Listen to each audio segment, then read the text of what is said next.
Okay, so I'm William, Will Tell from the forums. I'm here to give you basic instructions on how to disassemble, clean, and reassemble the Mikuni VM24SH carburetor. This guy. Okay, so we have our mock cylinder and carburetor setup here. We set this up just so, we take these bolts out, but we wanted to show you how to do the throttle and all that because it's a little tricky. So the trick is you got to take this cap off here. And there's like 78 million threads. It takes forever. Alright, so the spring will pop out, and what you do is just pull on that and the throttle will come out with it.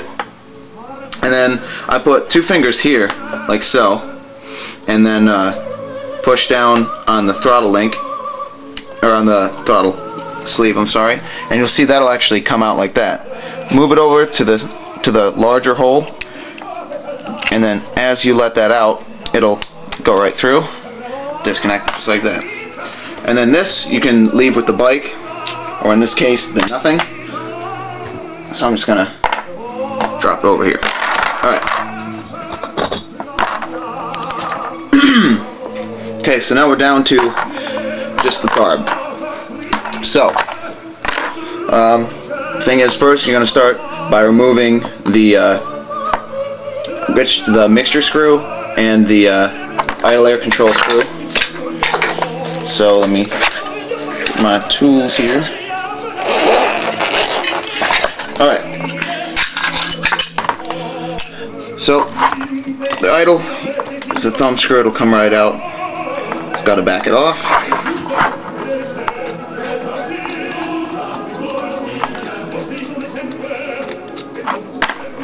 Alright, and then you need a flathead screwdriver, or in my case, hose clamp, to to pull this one out, the mixture that is.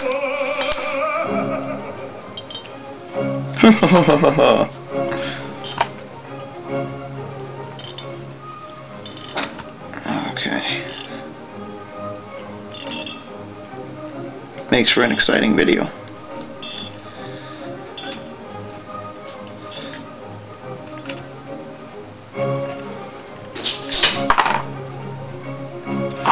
I'm going to try to move through this pretty quick just to keep the video short. And, considering that I'm making it for the forum, most of you guys already know pretty much what you're doing. So take a pick or some such object and lift that spring out. Eventually. There it is. Just a little spring like that. Okay, so the next deal is to take off the choke lever assembly. And that is pretty simple. It's just a 12mm bolt head here, which of course I put in, so it was way too tight. Yeah, Ed and I have a big thing, a big joke is that I put in everything about 4 times as tight as it needs to be, and of course all his stuff comes loose. Okay, so all the external parts are off, and all we got to do is get down onto the inside. So, Phillips head screwdriver, Phillips head screws. Go together like a horse and carriage.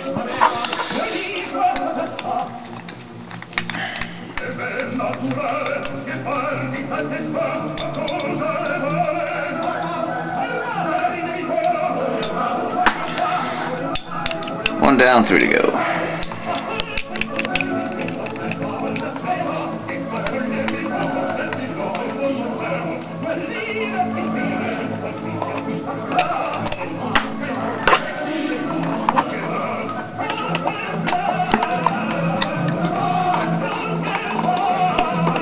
Probably should have done that in the first place.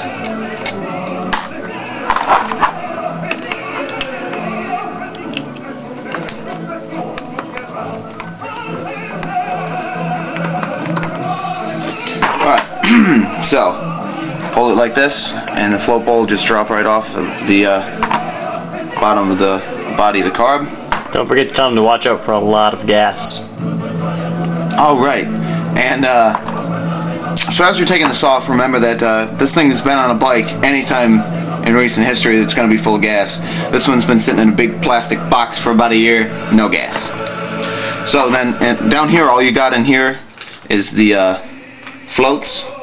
So make sure that the pins are facing down. Just take those out. Actually, that's also going to contain a main jet, which I removed previous to making the video and didn't realize it, but that's pretty straightforward. It sits in here like so. Take 10 mil, break it loose, and it comes right out. And the thing you want to make sure that this exists, because sometimes they just don't. And I had one running for about 3 years that didn't have any sort of main jet in it at all, just banjo bolt ended. But these things happen. And then for this guy, it's held on by a pin going through these two pegs. So just take a punch, push it through. Sometimes they get stuck and you gotta punch them out a little bit, but if it's been cleaned recently, they usually come out pretty easy. And so this is a 10 mil. You're gonna have to stick a socket on it.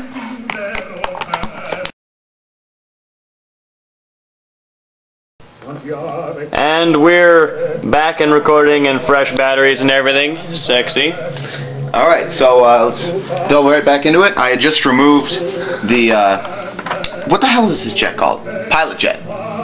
Pilot jet, just removed. So now we gotta take the needle jet out, which is a job for pliers or whatever. And it's supposed to have a little O-ring on it. If you don't have one, if it doesn't have an O-ring, go to Murray's and get one. Especially if you're bogging at about halfway open throttle, because that'll explain it. Because what that'll actually do is, this is going to sit down right in here with that O-ring, and it's supposed to seal up, and if it's not, it's going to be sucking raw fuel in from the float bowl, and that'll give you a ridiculously rich mixture, which could be the cause of your problems. It's got two washers, a big one and a little one.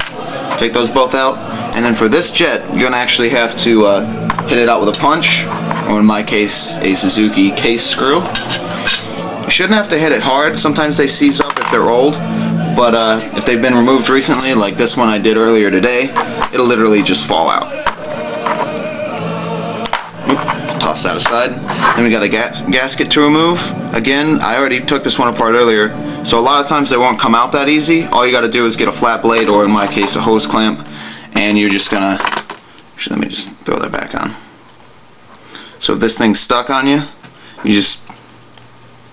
I'm not entirely certain what that was. I think it's time to change the music. Indeed. Modern phonograph machine. New technology, of course. Yes, yes, yes. Very top of the line tube technology.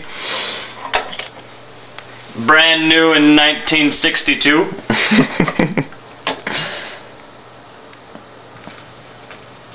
Bada boom, bada bing.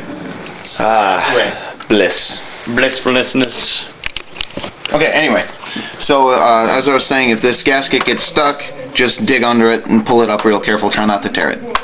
Alright, so got this O-ring to get out here, which take a punch and try not to damage it, or pick rather.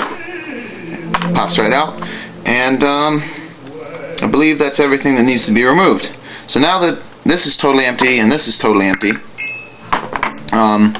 what we do is we're going to separate out all of the rubber and metal parts. So rubber parts go in this pile, and now all of the, it's mostly brass, all that goes right back in the float bowl. Main jet, pilot jet, holding pin, and then for the choke, see the choke comes apart pretty easily, and it's got this little rubber guy on there, and usually the rubber guy doesn't want to come off, but you just gotta fight with it a little bit. So I usually leave all the choke pieces besides the plunger and the housing, because those are the only things that are actually going to get dirty enough for you to care about cleaning. Of course, throttle slide. So we're going to take this and this outside, hit it up with the carb cleaner.